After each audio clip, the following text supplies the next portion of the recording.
Bom, boa noite. Vamos iniciar então mais uma reunião de estudo minucioso do Evangelho, né? Do nosso miudinho. Nós continuamos estudando o Evangelho de Mateus. Tivemos aí alguns episódios especiais, né? Primeiro o episódio de Natal, depois o episódio de virada de ano, que a gente gosta de fazer, e o nosso episódio de aniversário, né? Quando a gente completou uma década de atividade, um episódio mais que especial. 10 anos de estudo, né? 10 anos de atividade é muita coisa. E nós comemoramos isso aqui em Uberaba, na nossa reunião, nós comemoramos isso na semana passada. Nas publicações do canal foram há 2 semanas atrás, né? Porque os episódios têm esse delay quando saem para o público fora de Uberaba. E nós recebemos a visita da Jussara Korngold, né, que é secretária-geral do Conselho Espírita Internacional, falando para a gente sobre a quantas anda o trabalho do Evangelho, da doutrina espírita, fora do Brasil, né, entre os nossos irmãos de outras terras, muitos deles, inclusive, que acompanham o Miudinho. Mas na semana passada, para o pessoal da internet e para nós aqui em Uberaba, algumas semanas atrás, né, nós começamos uma passagem nova, que é a passagem em que Jesus caminha sobre as águas. Hoje nós estaremos vendo, portanto, o segundo versículo da passagem, que é justamente o versículo número 23 do capítulo 14. Então, continuamos estudando o capítulo 14 do Evangelho de Mateus. Vimos no início da passagem o versículo 22, em que um primeiro movimento de Jesus é o de se afastar da multidão e pedir aos discípulos que seguissem de barco para a outra margem. Então, assim inicia a passagem que Jesus caminha sobre as águas. Ele diz aos discípulos que deveriam ir à frente de barco até a outra margem, que ele iria de outra maneira. Ele não diz a maneira como ele iria alcançá-los, mas ele afirma, eu encontro com vocês lá na frente, né? E aí ele não diz como iria. Isso foi o que a gente viu a semana passada, no versículo anterior. E nesse versículo anterior, quando a gente analisou a questão dos discípulos indo de barco, né? Um barco que inclusive vai sofrer com a agitação das águas e dos ventos, vai sofrer uma tempestade, né? O contexto em que Jesus caminha sobre as águas é esse, né? Quando ele aparece para socorrer os discípulos, para acudir os discípulos no momento de aflição. E aí nós discutimos sobre o que seriam esses barcos, no seu sentido mais simbólico, né? Nós vimos que qualquer ambiente de convivência, onde a convivência se dá com uma meta, um objetivo comum, ali nós temos um barco simbólico. O mais relevante deles é a família. Não é assim? A família é uma grande embarcação.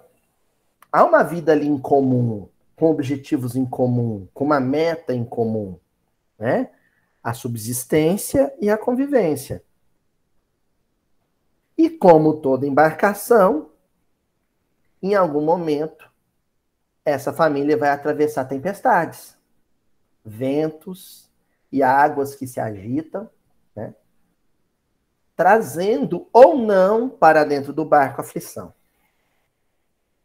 Porque a agitação ela é externa, né? Os ventos representando a agitação espiritual, fluídica, vibratória, que está ao nosso derredor. As águas representando a agitação social, né?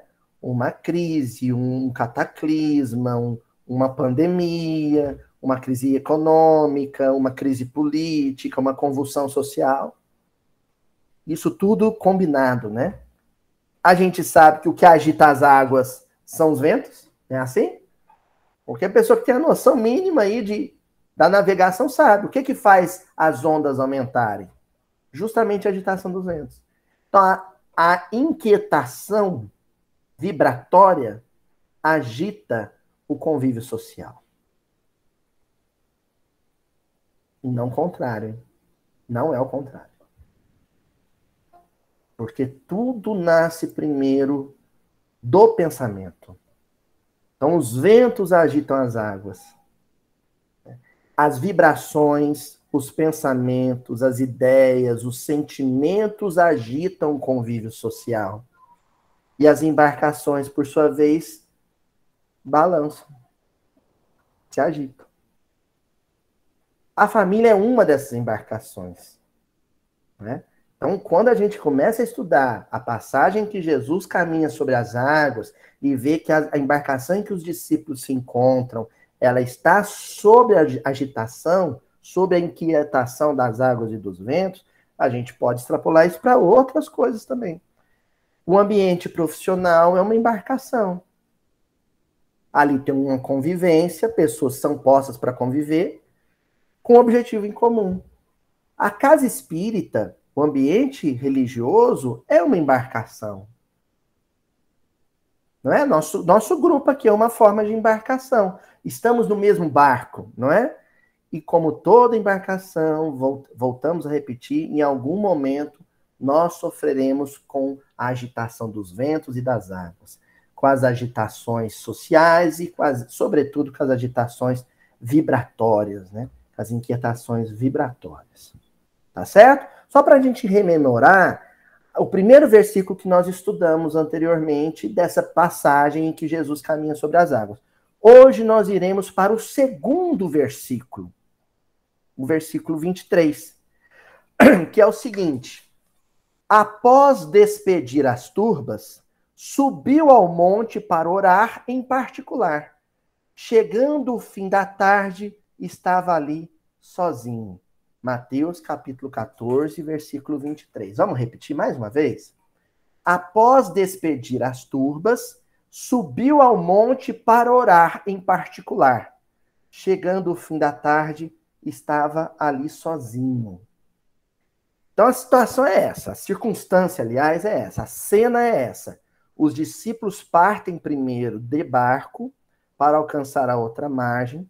Jesus avisa que vai encontrar com eles em outro momento, mas antes de se mobilizar ao encontro desses discípulos, Jesus sobe ao monte para orar.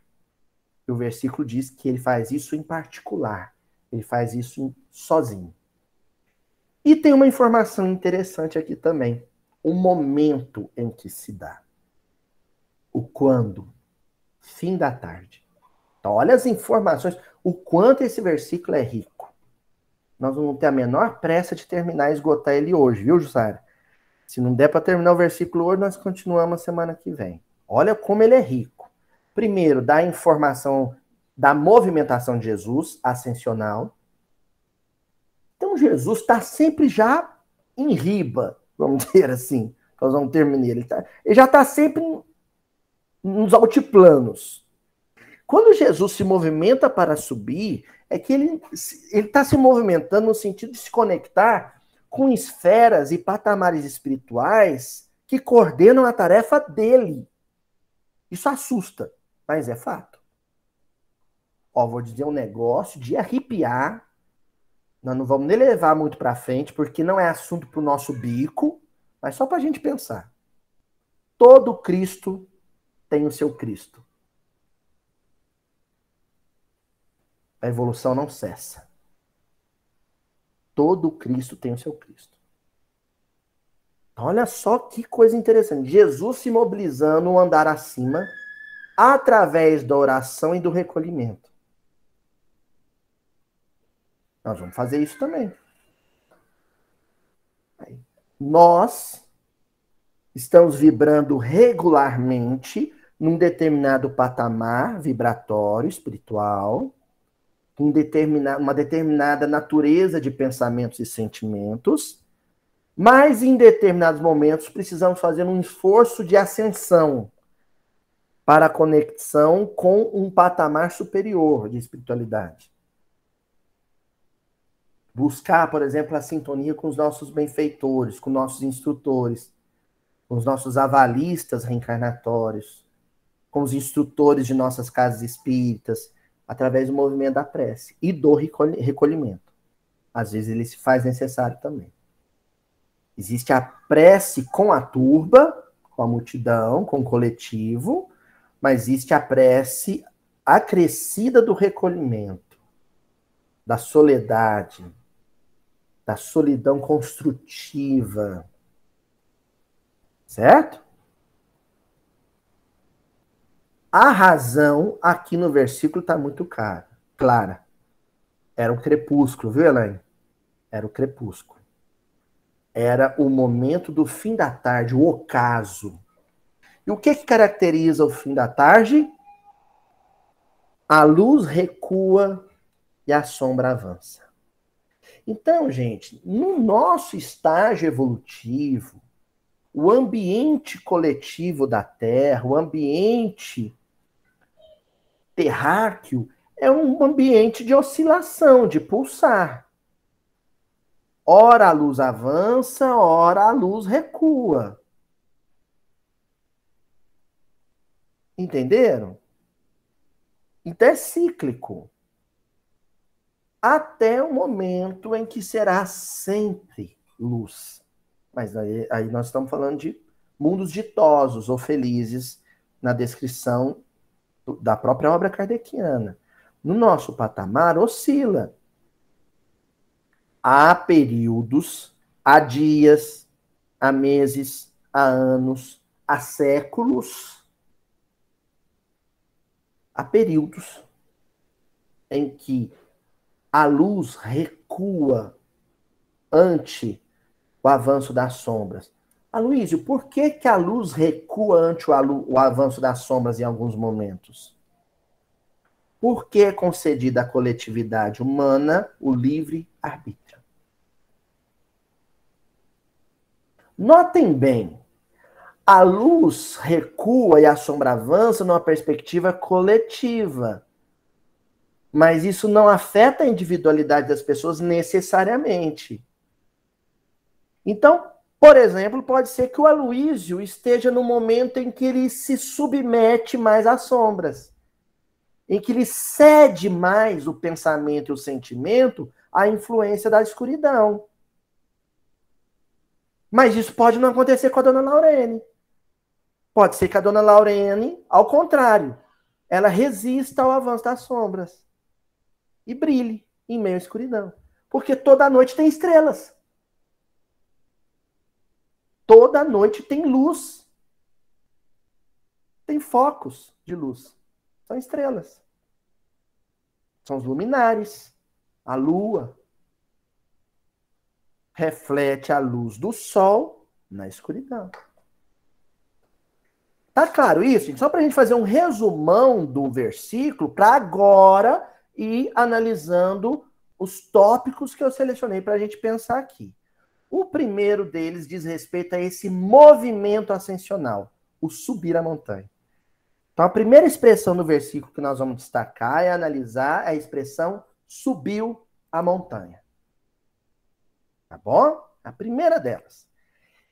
E aí, para a gente analisar esse subir a montanha, eu encontrei uma mensagem, está no livro Caminho, Verdade e Vida, de Emmanuel, psicografia do Chico Xavier, que comenta justamente o versículo 23. É o capítulo 6, intitulado Esforço e Oração.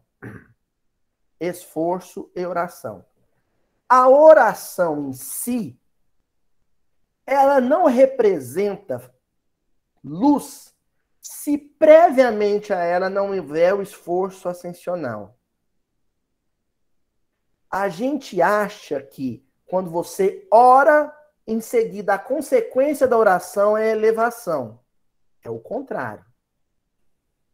Você se eleva em pensamento e sentimento, e aí quando atinge o patamar ideal, aí a oração é a flor que desabrocha. Fruto do esforço. Por isso o título da mensagem é Esforço, primeiro, e oração. Sabe por quê? Quando você para rezar, mas o seu sentimento e o seu pensamento, olha só, o seu sentimento e o pensamento não se elevou, é aquela oração mecânica. Pai nosso que estás no céu, santificado seja o vosso nome. Sabe quando você ora, quando você está com muito medo, uma hora que você está muito aflito, com muito medo, na rua sozinha, de noite, uma pessoa começa a te seguir, e você, ai meu Deus, você começa a rezar, pai, não esqueça. O balão não sobe sem ar, sem ar quente. Primeiro tem que haver um esforço de calma interna.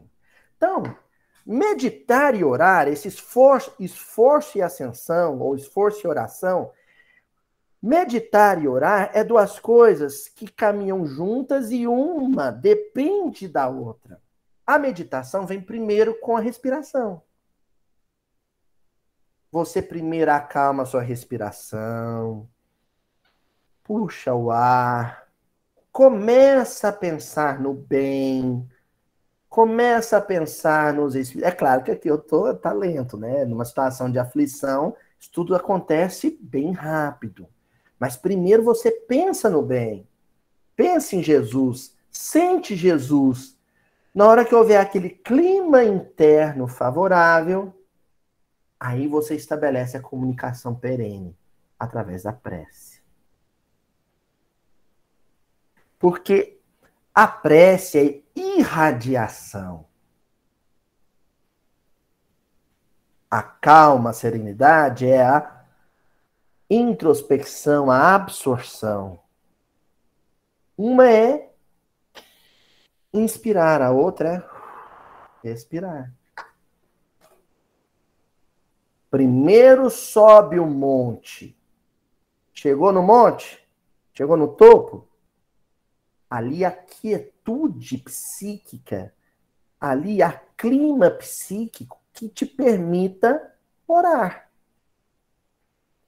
É interessante eu comentar isso, porque a gente pensa na própria casa espírita. Reparem só como é que é, muitas vezes, não é regra, graças a Deus, mas muitas vezes, como é que começam nossas reuniões doutrinárias? Sejam mediúnicas, sejam de estudo, de assistência fraterna, o que for. O pessoal chega agitadão, comentando a novela, xingando o político, batendo aquele papo, aquele barulho, de repente, algumas casas tinham até isso, não sei quem vai lembrar disso, um sininho assim, uma campainha na mesa, pim! Aí todo mundo senta e vai fazer a prece, não rola. Aí o instrutor, o benfeitor ou o dirigente da casa vai estar fazendo a prece e o povo vai estar voando. O pensamento vai estar, ó, lá no assunto que estava antes. Não é assim. Tem que ter clima prévio. Eu já fui em casas espíritas, é lindo isso, que o pessoal diminui um pouco a luz para favorecer o clima de introspecção. Algumas casas têm telão, tem uma tela assim, projeta ali umas imagens bonitas da natureza, com uma música agradável, não é assim? Aí todo mundo em silêncio, chega em silêncio, senta no lugar, fica num clima de prece. Aí depois de um tempo, aí faz oração. Aqui na reunião do Mildinho, como é que a gente costuma favorecer isso? Com a música, né? Por isso que no início das nossas reuniões, eu fiz questão que alguém vai se lembrar disso. Eu fiz questão de imprimir as letras das canções que nós cantávamos para que vocês aprendessem a cantar juntos, para a gente entrar em sintonia, porque não ia fazer sentido também eu sentar com o violão, cantar e vocês batendo papo, né? E aí, gente, eu mando essa mensagem, inclusive, para o pessoal de casa que segue pelo canal. Não entra no site de fofoca e de repente abre uma aba e senta para assistir o Mildinho, não. Faz sabe? Um clima antes. Escuta uma música do Tim Vanessa antes. Tem umas mensagens no YouTube bonitinhas da voz do Chico lendo mensagens. Vocês já viram? Escuta lá uma mensagem do Chico, ou põe aquelas músicas de reiki, sabe? Já viu música de reiki? Eu adoro aquilo. Põe uma música de reiki, gostosa, acalma, respira, faz uma prece e aí começa a assistir a palestra de quem for, né? Ou o episódio do Nildin. É isso que o Emmanuel vai falar nessa mensagem. Do esforço e oração. Primeiro o esforço de elevação depois a comunicação, o intercâmbio com os espíritos através da mensagem psíquica, né? Da prece, da oração. Vamos ver o que o Emmanuel comenta? Ele começa dizendo assim: de vez em quando, surgem grupos religiosos que preconizam o absoluto retiro das lutas humanas para os serviços da oração. Nesse particular, entretanto, o mestre é sempre a fonte dos ensinamentos vivos. O trabalho e a prece são duas características de sua atividade divina. Então, vamos aqui primeiro pensar uma coisa. Jesus não está fugindo da raia quando ele sobe o monte. Ele não está assim, ele percebeu que era crepúsculo espiritual, ele percebeu que ia iniciar um período de escuridão, um período de avanço das sombras. Aí ele o quê? Vou mandar os discípulos aí no barco aí, ó, eles que enfrentam, eu vou dar no pé. Vou subir pro meu monte, ficar lá meditando e orando. Vocês sabem o que Jesus foi fazer no alto do monte? Calçar as chuteiras. Calçar as chuteiras para entrar em campo. Ele foi pro vestiário, né? No jogo de futebol não tem a concentração. O Zagallo conta que na Copa de 70 o Pelé entrava no vestiário, fazia um travesseirinho de toalha, deitava num banco e roncava, dormia, com as pernas para cima, assim. Aí alguém cutucava o Zagallo e falava assim: mas você não vai acordar o Pelé, não? Ele deixa, o rei tá sonhando com a vitória. Então o que ele fazia? Ele se preparava para entrar em campo. Porque ele sabia que o preparo físico ele já tinha. O que faltava? Um preparo psíquico. Ele precisava entrar calmo, para não fazer besteira. Ganhar o jogo. Então, o trabalho deve ser precedido da oração. E a oração deve ser precedida da calma e da serenidade conquistada pelo esforço de concentração mental. Jesus não sobe ao monte ali para fugir da raia. Ele sobe ao monte para se preparar para um período mais árduo, mais desafiador de lutas. E aí eu acho oportuno esse ser o nosso segundo estudo dessa passagem. Hoje, gravando no dia 5 de janeiro, hoje aqui em Uberaba, ou seja, a primeira reunião do ano, mas vai sair ainda em janeiro, ou seja, esse estudo é oportuno para início de 2022. 2022 vai ser um período de muito desafio em família, econômico, porque agora é que nós vamos sentir o impacto da quarentena, do período de reclusão com a pandemia. Vai voltar a convivência, a convivência vai ficar, né? A gente longe, é assim, né? A gente longe quer abraçar, mas perto quer esganar. Vocês já repararam isso?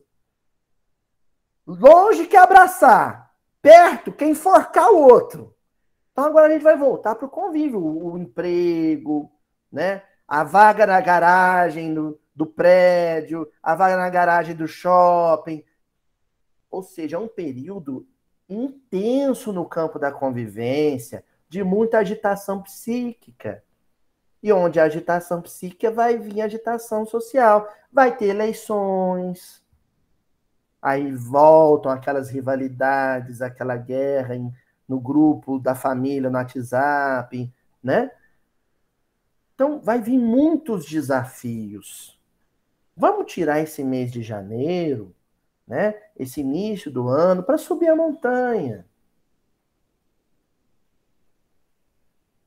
Para se acalmar, para respirar, para se concentrar, ler um bom livro, escutar uma boa música.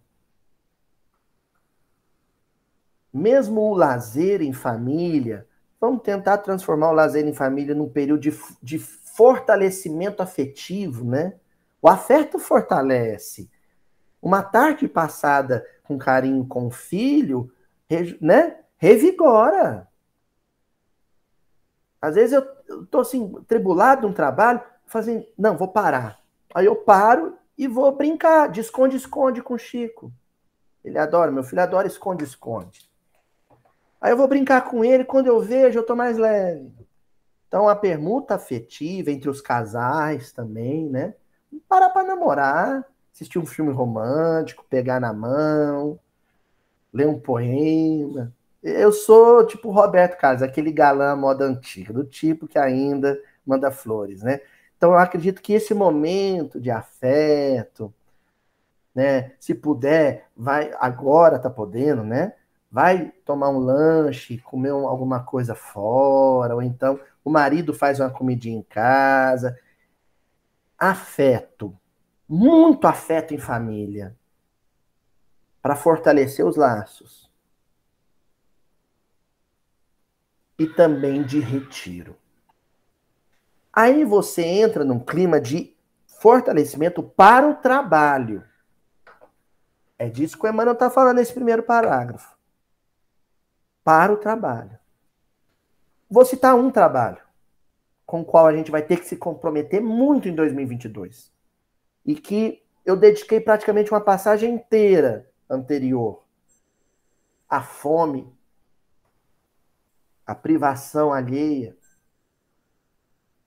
a necessidade. Nós estamos vendo aí, né, hoje, dia 5 de janeiro, o sofrimento de tantas famílias em cidades onde o único supermercado, a única farmácia ficou totalmente afetada pelas águas, pelo alagamento das ruas, e as pessoas estão ilhadas e não têm o que comer. Mas também vai ter a dificuldade das pessoas no poder aquisitivo mesmo. Elas vão ter que escolher se compra o gás ou paga a luz. E a gente precisa se comprometer com o socorro a essas pessoas. Mas desde que o nosso psiquismo esteja em sintonia com o alto, para que a nossa assistência fraterna não recaia ou se restrinja à assistência social. Há uma diferença. Na década de 70, se não me engano, em 71, o pessoal que organizava a Cometrim aqui no Triângulo Mineiro, uma confraternização de jovens aqui no Triângulo Mineiro, procurou o Chico, porque eles queriam criar um departamento de estudo dentro da Cometrim só para estudar a questão do auxílio social, né, da beneficência. E aí perguntou, Chico, o pessoal aqui para espirrar perguntava pro Chico, viu, Sara? Tinha esse luxo aqui em Beraba. Então o pessoal procurou o Chico e falou assim, Chico, o que você acha de a gente criar um departamento de assistência social dentro da Cometrim? E o Chico falou assim, maravilhoso, meus filhos, eu só daria uma sugestão no nome, assistência fraterna. Porque na assistência social, se você tocar a campainha de uma casa e deixar uma cesta básica na porta dela e sair correndo, é assistência social. Mas se junto com a cesta básica tiver um abraço, um sorriso, aí já virou outra coisa. É assistência fraterna. Não é assistencialismo simples. É fraternidade. É um grau acima. Você alimenta o corpo e a esperança do outro. Entendeu? E aí o Emmanuel continua, dizendo assim, Jesus nunca se encerrou à distância das criaturas, com o fim de permanecer em contemplação absoluta dos quadros divinos que lhe iluminavam o coração, mas também cultivou a prece em sua altura celestial. Ele nunca se furtou à batalha, ao dia a dia, à multidão, aos leprosos, aos paralíticos, aos malfeitores. Ele nunca se negou a esse convívio. Mas são inúmeras as passagens do Evangelho em que Jesus busca o recolhimento. Os 40 dias no deserto que ele passa na companhia de João Batista é recolhimento. Os momentos em que ele se recolhe na praia de Cafarnaum, os momentos em que ele se recolhe no alto do monte, o próprio horto, né, gente, das oliveiras, às vésperas do seu martírio, Jesus busca a solidão com os discípulos e depois busca a solidão com 3 companheiros apenas. Essa pausa, esse break, é muito salutar, é muito saudável para quem vai enfrentar batalhas em família, em sociedade. Esse recolhimento, essa pausa na hora da oração. Gente, não levanta da cama já lavando louça, não. Não levanta da cama já fazendo conta de mês, não. Olhando fatura de cartão de crédito, não. Levanta com calma, faz uma prece, lê uma página. Todo mundo tem um quintal. Se for apartamento, tem uma janela para uma árvore, ou uma varanda, ou uma sacada. Vai para um lugar à parte. Se tiver uma samambaia, tá bom. Né? Aqui em casa eu tenho aqui minhas plantinhas. Né? Eu vou para lá, faço minha prece. Eu gosto muito de fazer antes de dormir. De manhã eu acordo meio sonolento, assim, eu gosto de fazer antes de dormir. Não tem importância. Pode ser na hora de acordar, pode ser na hora de dormir. Tem gente que gosta de fazer com o famoso Ângelus, né? Às 6 horas da tarde, a prece de Maria. Tem gente que gosta de fazer no final da tarde, ó, igual essa passagem descreve. Não importa. Mas é importante esse recolhimento pessoal, fazer uma prece, uma leitura, para se blindar da força dos pensamentos sombrios e negativos. Daí o Emmanuel continua. Ó. Aí, ó, a Elaine está lembrando aqui, olha, a oração das 18 horas, né, o horário do crepúsculo no nosso lar. Essa é uma prece que tem praticamente em todos os relatos que eu já vi sobre colônias espirituais, viu, gente? As colônias, elas fazem essa oração das 18 horas. E aí o Emmanuel continua dizendo assim, Jesus nunca se encerrou... Não, isso aqui eu já li, perdão. Ele continua. Despedida a multidão, terminado o esforço diário, estabelecia a pausa necessária para meditar à parte, comungando com o Pai na oração solitária e sublime. Olha, a pausa necessária para meditar à parte, comungando com o Pai na oração sublime. Voltando ao exemplo da chuteira, né? É um jogador também que, em meio ao jogo, o cadarço se solta. Ele continua jogando? No primeiro momento oportuno, em que a bola parar de rolar, começa, quem assiste futebol, começa a reparar, viu, seu Adelmo, seu Murilo, né? Quando a bola vai para o escanteio, vai para a lateral, tem sempre um jogador que agacha e amarra o cadarço.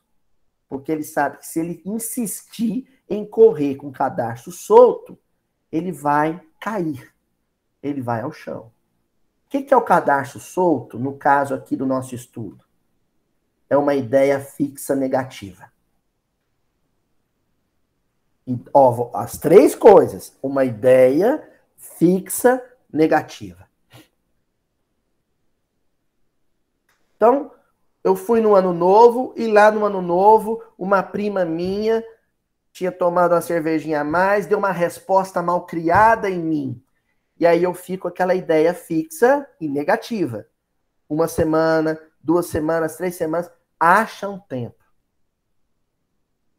Na hora que for possível, para, respira, escuta uma música, pega um livro na prateleira, um livro espírita, um livro de mensagem, o Evangelho segundo o Espiritismo, pede a Jesus inspiração, faz uma leitura, faz uma prece, e aí volta a viver, volta a correr. O cadarço está atado novamente.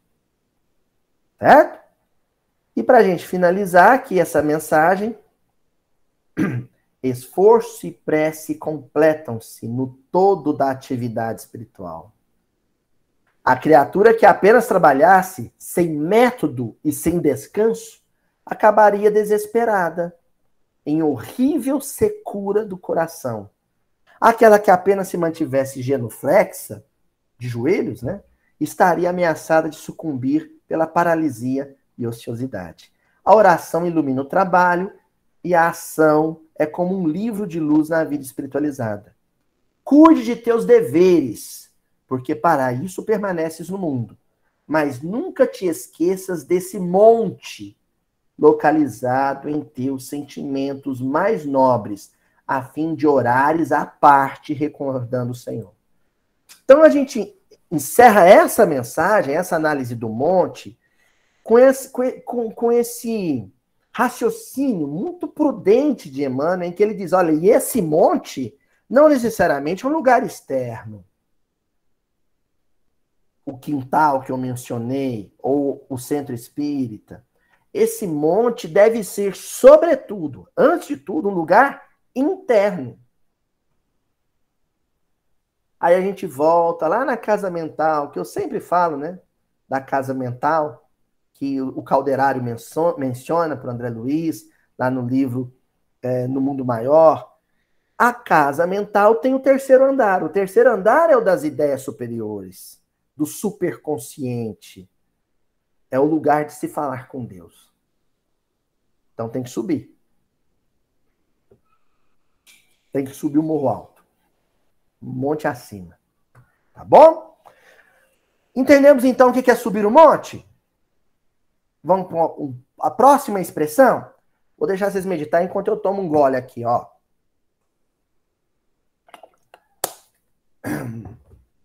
Agora nós vamos para o fim da tarde. O crepúsculo. Tá bom?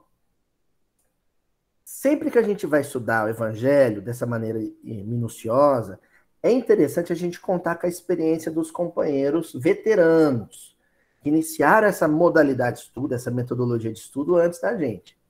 E aí a gente sempre lembra do seu Honório Abreu, né? Do seu Leonzálio, do seu Manuel, o próprio José Damasceno Sobral. E eles deixaram chaves de codificação. Perguntas que se deve fazer para os versículos. Uma delas é o quando. Quando se passa a ação? Esse quando, às vezes vai fazer referência a uma estação do ano, às vezes vai fazer referência a uma festividade do ano, às vezes vai fazer referência a um momento do dia. Esse versículo faz uma referência a um momento do dia, o crepúsculo, o final de tarde, que vai representar momentos da vida que antecedem a noite. Então, se nós pensarmos 2022 como um ano de muito desafio, de muito obscurantismo, de muito impulso negativo na convivência familiar, no âmbito social, político, se a gente pensar o ano de 2022 como um ano de escuridão, no que diz respeito ao cultivo de sentimentos menos nobres, coletivamente, então esse período que nós estamos agora seria um período crepuscular. Entender? Um final de tarde. Aquele momento em que a gente está às vésperas da escuridão. Entenderam? Se a gente ampliar isso para alguns anos, por exemplo, aquele período de final de século XIX foi um período, né, final de século XIX, início do século XX, foi um período crepuscular, porque na sequência veio o quê? Primeira e Segunda Guerra Mundial. Escuridão. Não é? Esse período em que Jesus está com os discípulos foi um período crepuscular. Porque antecede a perseguição ao cristianismo que virá na sequência. Então a chamada primeira hora, assim, até o final da carreira de Paulo e de Pedro marca o início de um período de muita perseguição, né? A execução de Pedro, a execução de Paulo, ali inicia um período de muita perseguição ao cristianismo.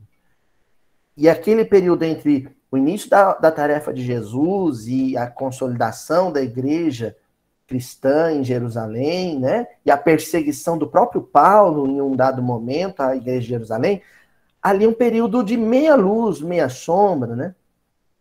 Jesus está ali nesse período, pedindo aos discípulos, se preparem. Ensinando a eles, se preparem. Enquanto vocês estiverem aqui, debaixo da minha asa, tá tudo bem. Mas depois que eu for crucificado, a expressão que ele usa é depois que me erguerem ao céu, né?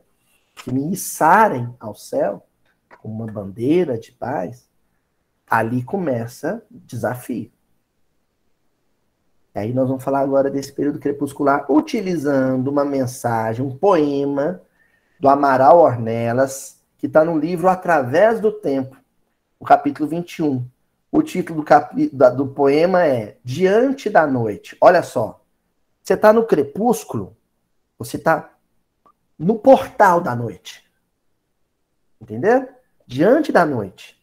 Perante o início de um período de escuridão.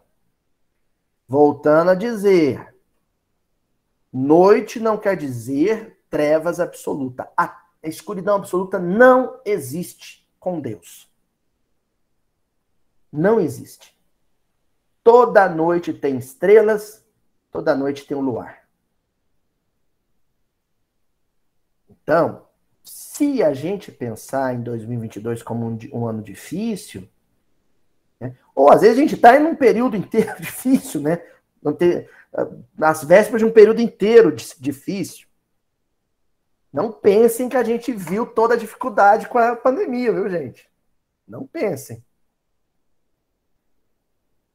Se a gente estiver perante um período desse, não vai ser só escuridão.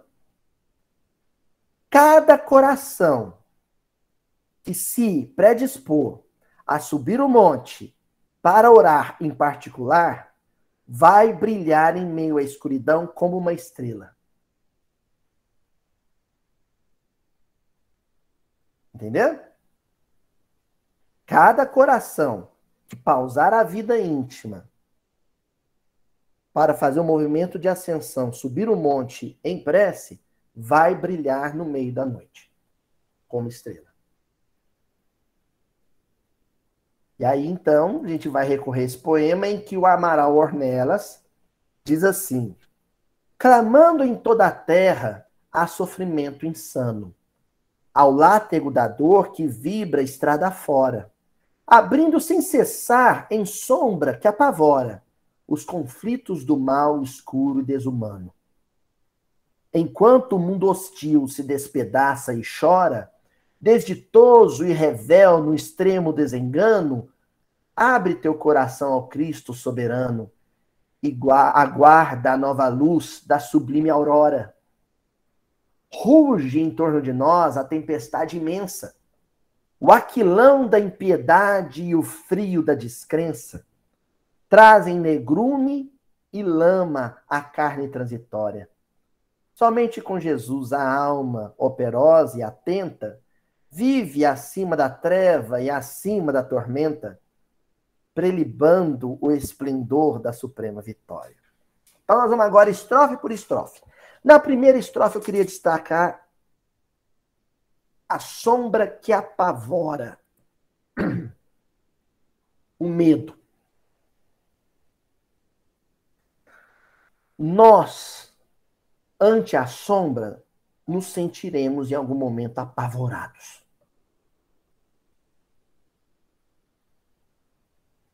Mas vamos lembrar que todo pavor e todo medo causa paralisia.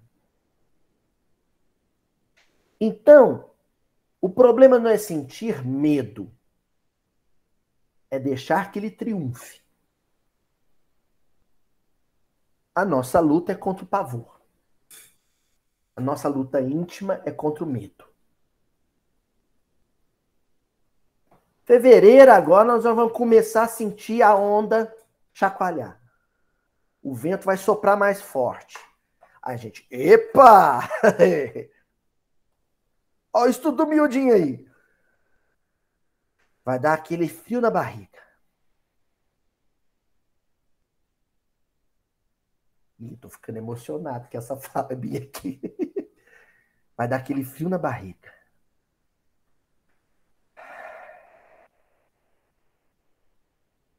Sem pavor. Porque quando a noite estiver mais escura,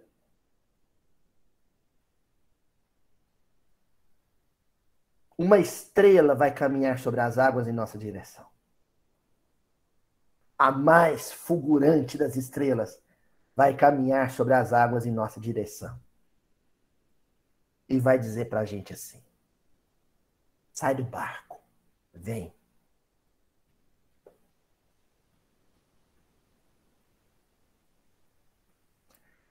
No segundo estrofe, e aguardava a nova luz da sublime aurora.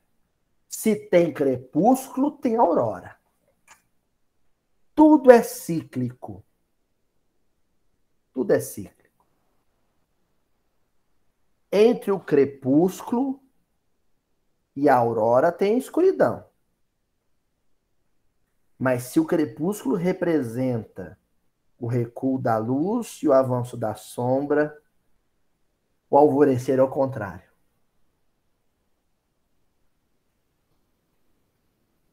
Vai vir a aurora. E aí você canta, né? Bem-vinda a aurora. A terra sofreu noites convulsivas, olha. Né? É assim que o poeta fala? O irmão Gladstone Laje fala? Noites convulsivas. Rangeu dentes. Ranger de dentes. O choro e o ranger de dentes. Vai ter escuridão. À medida que o tempo passe, a gente vai estar a cada dia mais próximo da luz, do alvorecer. E aí na próxima estrofe, quando ele fala do aquilão da impiedade e o frio da descrença.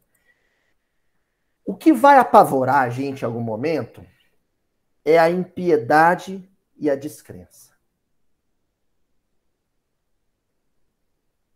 A impiedade ante o próximo, o sofrimento do próximo, vai assustar. Outro dia eu vi um vídeo assustador.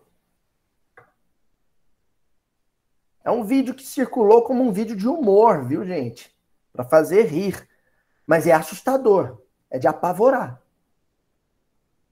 Tá rolando uma missa, uma liturgia, uma missa, como essas de agora, né?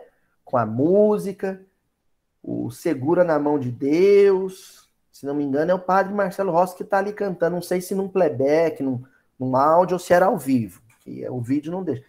Aí, de repente, aparece um assaltante de capacete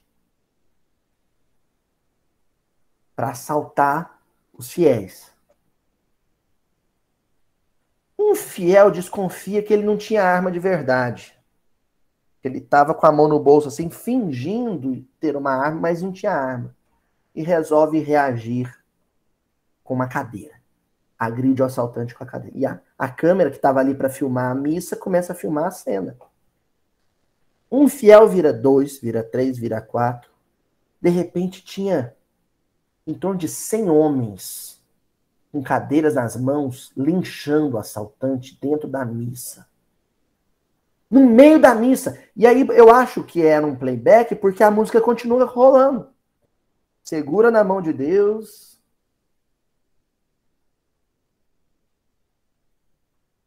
Enquanto o sujeito era linchado dentro da igreja. E eu só me permiti perguntar o seguinte, dona Jussara Korngold. Seria absurdo pensar que isso pode acontecer numa casa espírita?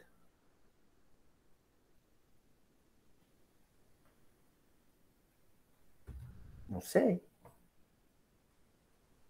O pavor das pessoas as tornam impiedosas. E aí a impiedade dessas pessoas apavoradas nos apavora também. Entenderam? O pavor das pessoas com a criminalidade, por exemplo, as tornam frias, descrentes. Porque o problema não é a descrença religiosa, profissional. O problema é a descrença na vida, no poder de renovação do outro, na capacidade de crescimento do outro, a descrença em relação à própria humanidade.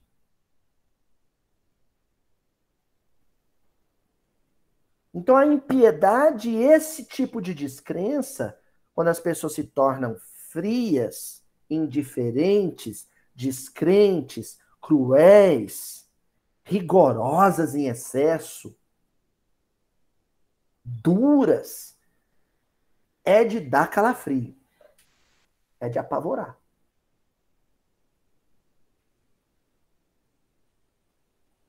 E encerra a última estrofe. Somente com Jesus a alma operosa e atenta vive acima da treva e acima da tormenta. Olha que coisa linda! É o seguinte, Jesus subiu no monte e a gente sobe junto. Ele vai até o topo e a gente vai até onde consegue. Entendeu? Mas sempre com Jesus. Sempre com ele. Ele ajoelha e reza, e a gente ajoelha e reza junto. Ou é isso, ou a gente dorme. Ele vai acordar a gente no máximo 3 vezes. Então você não pôde orar comigo nem por um instante. Não foi isso que Pedro ouviu? João e Tiago ouviram no horto?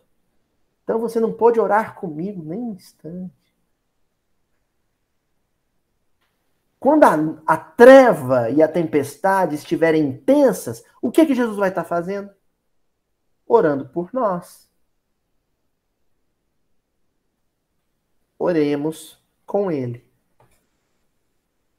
E aí, para a gente fechar, sozinho. Que também aparece no versículo com, em particular, ou à parte, né? Sozinho. E a gente pensa numa casa com 5 pessoas. Pai, mãe, 3 filhos.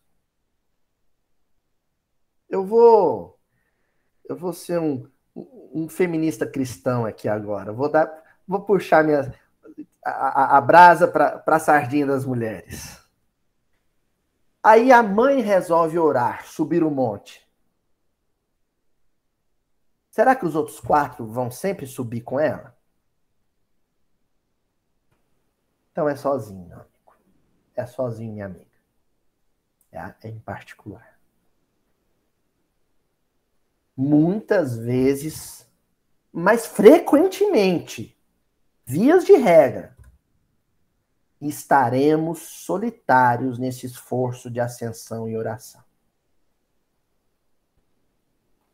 E a gente não pode desrespeitar a liberdade de escolha, o livre-arbítrio das pessoas, as constrangendo a fazer isso com a gente. Nós não temos esse direito.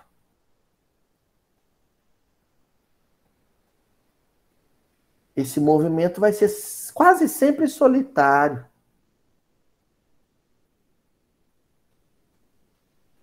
Mas não menor. Porque a gente às vezes pode estar solitário em relação à retaguarda. Mas não estaremos solitários em relação à vanguarda. Os familiares podem não nos acompanhar, os colegas de trabalho, de profissão, podem não nos acompanhar nesse esforço de oração. Os companheiros da casa espírita, às vezes, podem não vibrar no mesmo patamar que a gente numa reunião.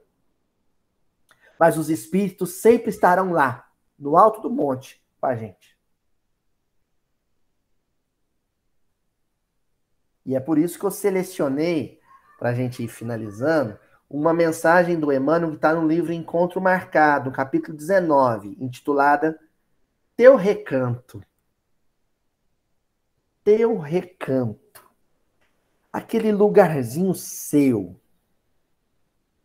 Que pode ser um lugar externo, se assim for possível. Pode ser um lugar externo, mas deve ser sempre um lugar interno. Entendeu? Quando coincidir, quando rolar de ser as duas coisas, de internamente você estar no teu recanto e externamente também, maravilha. Que bênção, né? Eurípides Barçanufo, todas as manhãs, e ele se dirigia às margens do Ribeirão Borá, em Sacramento, quem conhece Sacramento, que pertinho da gente, o Rio Borá, ele ia para as margens do Borá, ler o evangelho e fazer o seu culto pessoal.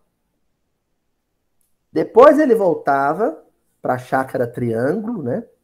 E ali ele fazia o culto familiar, que existe até hoje, inclusive, né? Com a Igorina, já desencarnada, a Nizinha, ainda encarnada, se não me engano, ainda encarnada. Então, tinha um momento coletivo, um momento em família, né? Que as sobrinhas depois deram prosseguimento.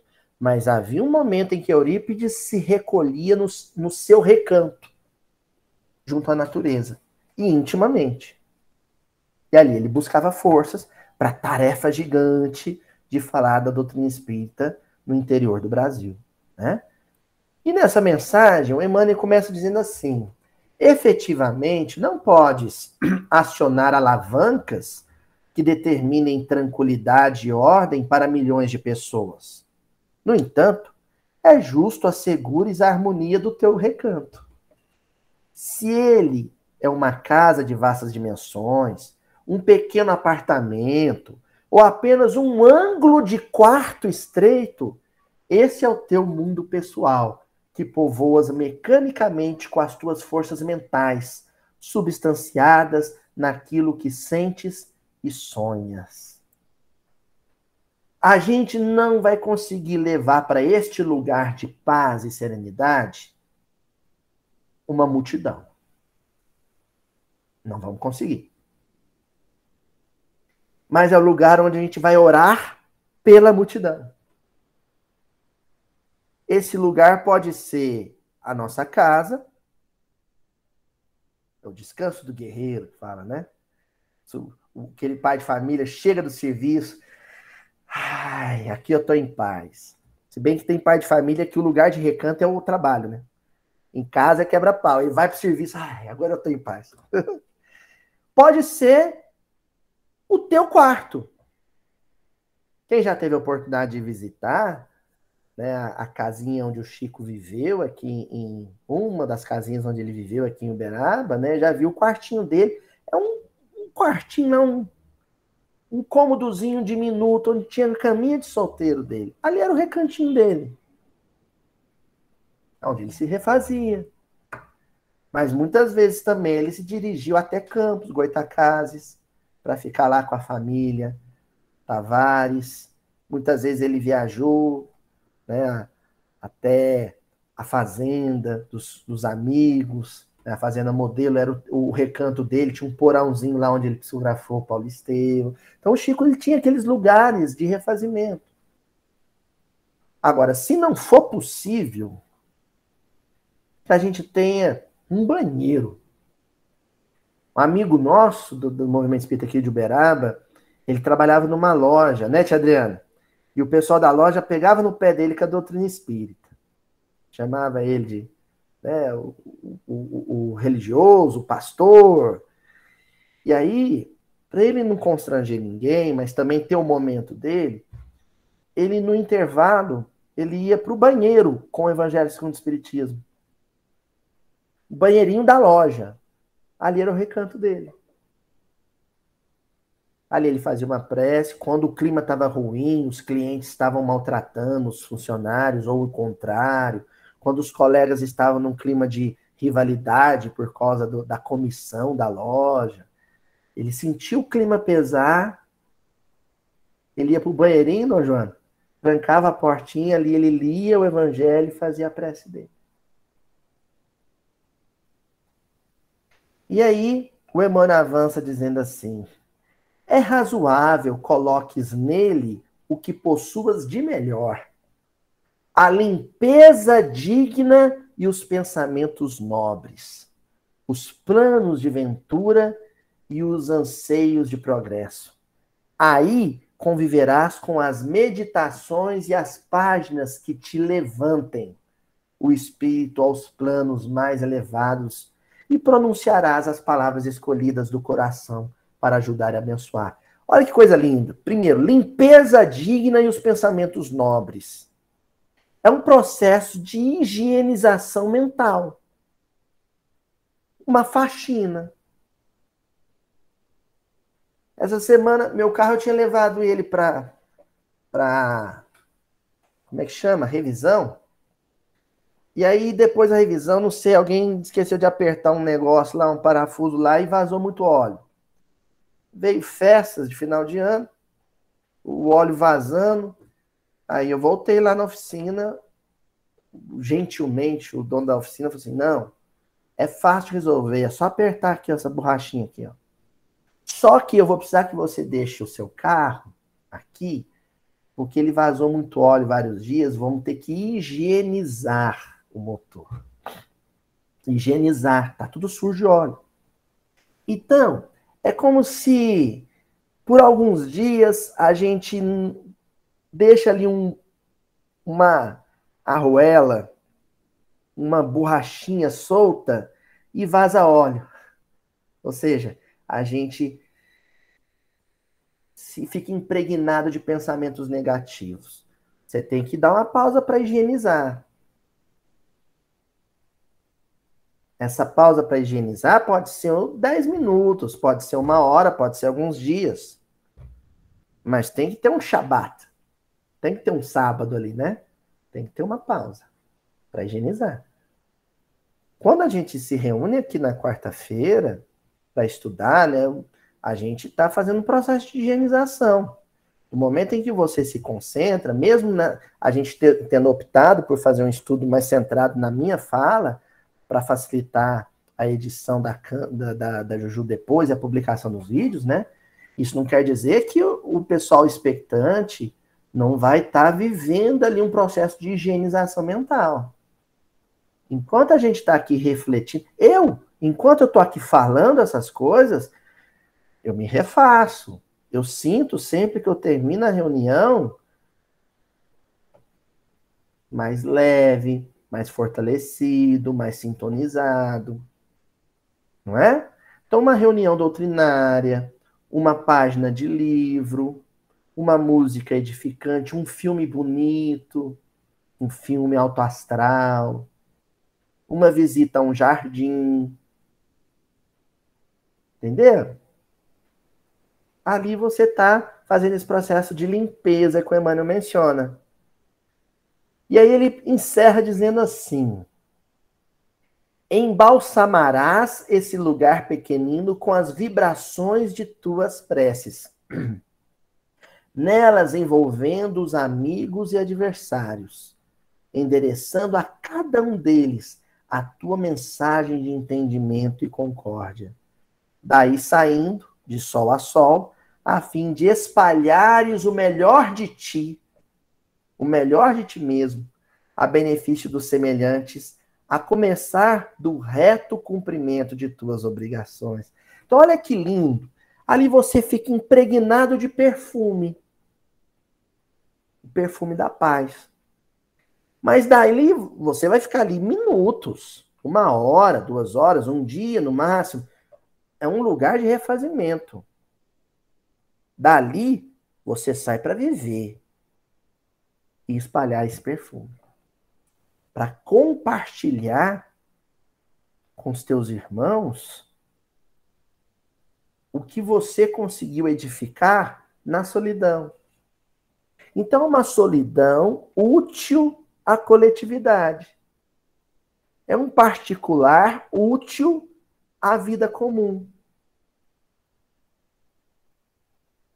Estão percebendo? Tem uma passagem no nosso lar muito bonita, em que o André Luiz está no Ministério do Auxílio, socorrendo todo mundo e tal. em algum momento ele sente necessidade da pausa e ele vai à área externa do Ministério do Auxílio, né, do pronto atendimento, ali onde ele estava, pronto-socorro, para olhar para o luar. Ele se sente revigorar com aquela pausa para olhar para o luar. Ele contempla o luar, faz uma prece e volta para a atividade. Ou seja, os enfermos, os necessitados que ficaram dentro da instituição foram beneficiados por aquela pausa. Não é? Foram beneficiados por aquela pausa. Então, esse versículo 23 do capítulo 14, que a gente estudou hoje, é um mapa de orientação de como dar longevidade para a nossa atividade cristã. Atividade cristã não é muito rápido ali na esquina. Não. É devagar, sempre em longo alcance. A gente, quando assume uma tarefa, a gente assume ela para não desistir dela. Agora, para não desistir dela, a gente tem que estar com o tanque cheio. A gente tem que estar com infraestrutura. A gente está, para usar um termo da aviação, que eu não gosto muito, porque eu não gosto de andar de avião, vocês sabem disso. Mas para usar um termo da vida, a gente tem que ter autonomia de voo. Né? O termo que usa? O avião tem uma grande autonomia de voo. Ou seja, ele consegue voar muito tempo, porque ele está bem abastecido. Está com pouca autonomia de voo. Ih, não vai longe. A pausa, o subir o monte, em particular, para orar, entrar em sintonia com o alto, com as altas esferas, é adquirir, na solidão, autonomia de voo para caminhar na companhia da multidão. Sem se perturbar, sem se inquietar, sem ceder às sombras. Brilhando como estrela na noite mais densa. Tá bom? Então, até semana que vem. Fiquem com Deus. Beijão para todo mundo.